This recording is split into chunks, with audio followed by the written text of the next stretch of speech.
Good morning, Panthers. Happy Thursday. I'm Eli. And I'm Amanda. We've got a lot of announcements today, so let's get right into it. As 2020 brings new goals and interesting experiences, it also brings new romance. If you have a special someone in mind, Formal would be a perfect opportunity to get things started. Ask them soon, though, because ticket sales will only be available today and tomorrow on Friday, January 17th during lunch at the Spirit Shack near the Leadership Room and D Building. Formal will take place next Saturday, January 25th, 2020 from 7 to 10 p.m. at CSM in the Bayview Room. Check-in will start at 6:50 p.m. Please bring your school ID. If you wish to bring another student from another school, please pick up a guest pass from A134 and have it signed by your guest school and parents as soon as possible. Check the no-sell list outside of A134 before ticket sales. Each ticket costs $40 with PIL and $45 without. Hope to see you on the dance floor.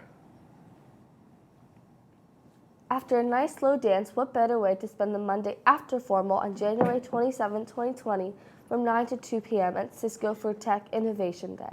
Anyone except maybe those who pulled off all-nighters and partied all night long are welcome to come. Please see Ms. Wade, Mr. Lau, or Ms. Herman by the end of today for more details. Perhaps you are also interested in learning from research professionals in combating life-threatening diseases. Join the STEM career event at Gilead on Thursday, February 6, 2020 from 9 to 2 p.m. Channel your inner scientist and see Ms. Herman to learn more. If you're a champ, check out the online school bulletin to learn more about awesome career events and even scholarship and internship opportunities. In other news, join the BHS leadership class and the American Heart Association in calling out vaping companies for manipulating adolescents. The American Heart Association's #QuitLying community engagement campaign empowers communities to call out Juul and other e-cigarette companies for their lies about vaping and nicotine addiction. Let's check out one teen's story.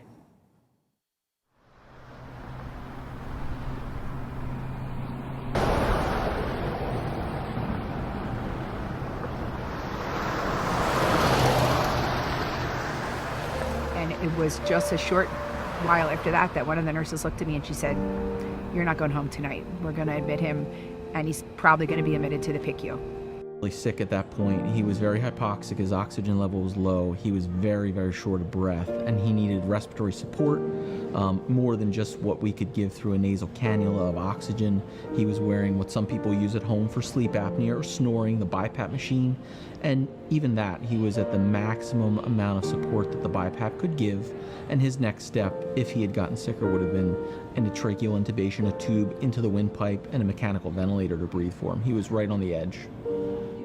Those first few days in the PICU, it was like a mystery.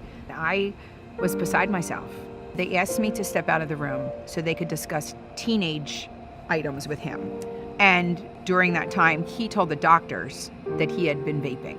When Eddie finally started to recover and turn around after the steroid medicine really started to help tamp down that inflammation that he had and his lungs started to heal, I said, "You can never do this again. You've already damaged your lungs. You can't ever inhale any of these substances. It could kill you." Told me, like, if I ever vape again, smoke again, I'll die. He was pretty straight up with me. I feel like as parents, we need to be educated. I was very naive to what it even was. So I feel like a lot of people are in my same position where they don't understand that it can be dangerous. Important for parents to talk to your child about it, and since it's been in the media so much, kids may be starting to tune this story out. But it's important things they need to know is look for signs and symptoms. Is your child short of breath? Is your child developing a chronic cough? Are they looking winded? Are they having trouble keeping up in their sports or their daily activities? Getting out of Have these conversations, as difficult as they might be with your teenagers.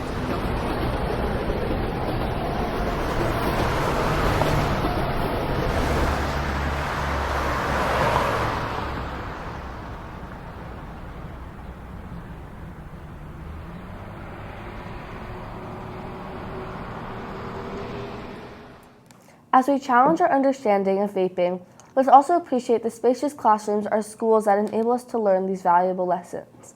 Unfortunately, in Zambian village of Yoba, schools become so overcrowded that 6 classrooms must fit 181 students each. That's why this upcoming summer in 2020, ODFL is heading to Zambia to build another classroom in the remote village of Nyamabunja.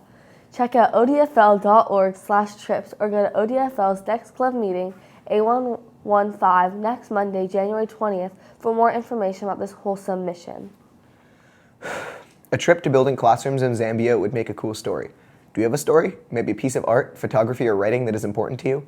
If you do, you should submit your work to the Pen and Ink Club for their school art booklet. Please submit any physical copies to Miss Wolf's room in D210 or online submissions to penandinkliberalarts@gmail.com.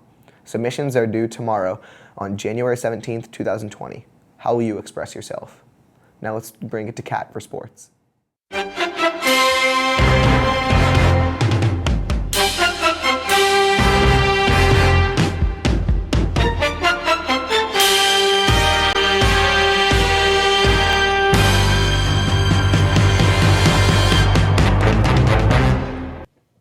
Hi Panthers! Yesterday our boys varsity soccer team beat Sequoia 2-1. Our freshmen beat Bishop O'Dowd 3-1. Our basketball teams were at Aragon and our boys varsity team was the only team to defeat the Dons. Check out the Game of the Week Wrestling versus Terra Nova at BHS starting at 5 p.m. Or watch BHS Girls Varsity Soccer versus Aragon also at BHS starting at 4:30.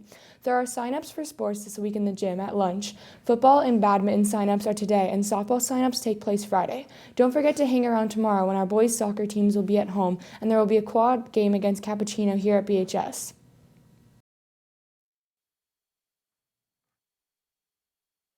For today, folks, be sure to get out there and cheer on our fellow Panthers tonight.